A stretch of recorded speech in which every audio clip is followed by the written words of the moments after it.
who it will face off against at next year's World Cup.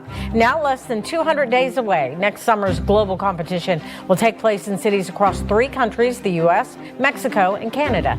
2026 FIFA World Cup kicks off in just a few hours in Washington, D.C. That is where each country will be separated into groups to determine who they will play in the first round of the tournament. Canada will be co-hosting the 2026 World Cup along with the U.S. and Mexico. Something unfolded in North American football this week that almost no one anticipated. It did not arrive with noise or headlines. It did not break through the news cycle with flashing graphics or dramatic leaks. It slipped in quietly and settled before anyone even realized something historic was happening. And when the realization finally came, when the outlines of the shift became impossible to ignore, it sent a tremor through the entire football world. For years, people believed that the 2026 FIFA World Cup would revolve around one nation, the United States. The stadiums, the size of the market, the money, the infrastructure, everything pointed to America standing at the center of the tournament. That belief collapsed almost instantly, because in the past 2 days, the balance of power behind the biggest sporting event on the planet changed in a way that was neither gradual nor symbolic. It flipped. Canada and Mexico, once treated as the supporting partners in a shared hosting agreement, moved unexpectedly into the spotlight. And the consequences of that shift are still spreading through every level of the sport. When FIFA confirmed the updated match allocations, the reaction was immediate. Global sports networks lit up with confusion. Analysts who had been sure that the United States would host the most prestigious matches were suddenly left trying to explain what had happened. Knockout rounds, the semifinal stage, and the matches that shape football history were no longer centered where everyone assumed. They were no longer locked inside the towering American stadiums that had once been positioned as the heart of the tournament. Instead, the momentum had moved in both directions across the continent. Canada and Mexico did not win this influence through negotiation or political pressure. They earned it through something much simpler and far more decisive. They delivered. What had originally seemed like a straightforward hosting arrangement revealed itself to be something entirely different. FIFA was not rearranging match days for convenience. It was making a statement about preparation, consistency, and trust. The organization reshaped where the emotional weight of the tournament would fall, the moments billions of fans will watch and remember long after the final whistle. And those moments will not be where history once assumed they would be. To understand how this shift became possible, you have to go back to November 2022, inside FIFA headquarters in Zurich. That is when the organization announced an unprecedented plan. 3 countries, the United States, Mexico, and Canada, would jointly host an expanded World Cup with 48 teams and more than 100 matches. It sounded like a celebration of continental unity, and almost immediately the narrative formed. The United States was expected to take the lead. It was an easy assumption. American venues are massive. MetLife in New Jersey towers over most stadiums in the world. AT&T Stadium in Dallas can host a population the size of a small town. SoFi Stadium in Los Angeles stands as one of the most expensive and advanced sports structures ever built. Add to that the corporate backing, the broadcasting power, the financial muscle, and the idea of anything other than American dominance seemed unlikely. But as the months stretched from announcement to planning, subtle issues began surfacing, first as whispers, then as consistent entries in internal reports. Meanwhile, Canada and Mexico were telling an entirely different story through their actions. Toronto reached every milestone early.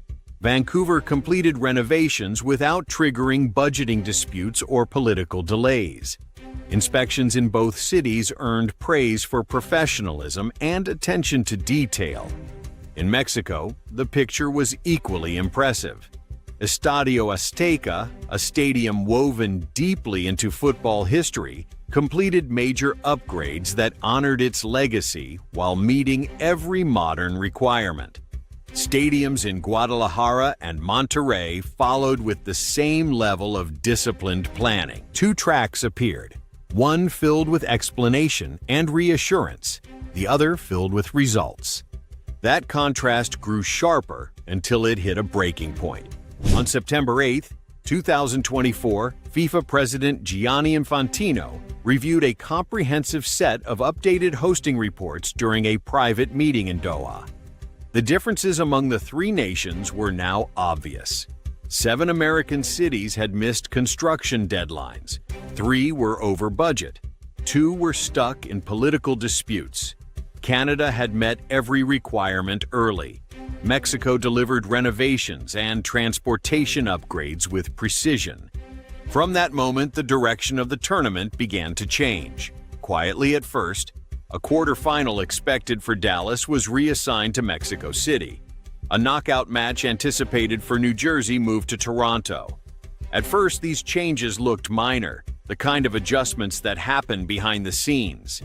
But they continued, small but steady, until the pattern became undeniable. By late 2024, the shift was clear. In December, FIFA released the revised hosting allocation. The United States would now host 48 matches instead of 60. Canada would host 27, Mexico 29. The numbers alone told only part of the story.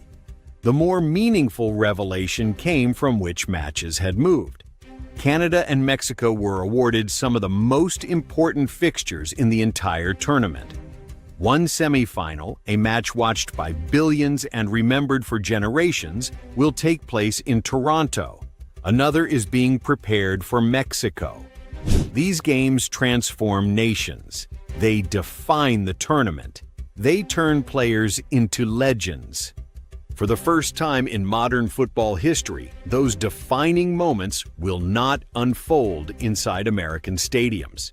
They will unfold across its borders. Understanding how Canada and Mexico reached this position requires looking at what both nations did differently.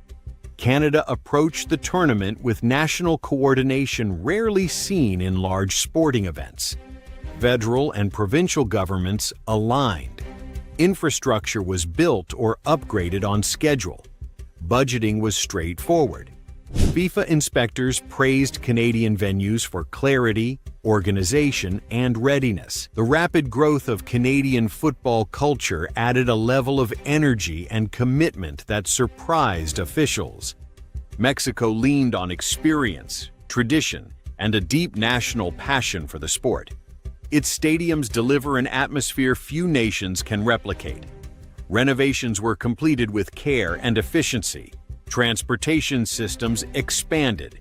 Security planning was thorough. Every requirement was met early. The United States still remains a major host, but the power dynamic has shifted. The defining matches of the 2026 World Cup will take place in cities that many once considered secondary players. Children watching in living rooms around the world will see Canadian and Mexican stadiums during the tournament's biggest moments. Those images will become part of football history, and that shift says something important. Global leadership is not earned through reputation alone. It is earned through consistency, follow-through, and preparation. You cannot build the biggest stadiums in the world and expect the world to trust you automatically. Trust comes from meeting deadlines, solving problems, and delivering on promises. On June 11, 2026, when the world tunes in to watch the opening broadcast, the truth will be immediately visible. Toronto's skyline, Vancouver's mountain backdrop, Mexico City's legendary Azteca. The emotional center of the tournament will not sit in one country but across a continent. And when the semifinal kicks off in Toronto, the moment will signal something larger than sport.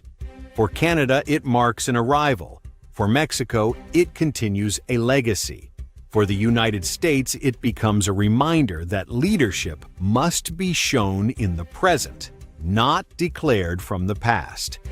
As North America moves toward the largest World Cup ever staged, a new question rises across the football world. What happens when the countries long considered the supporting actors suddenly become the ones holding the stage? And how far can this shift truly reach?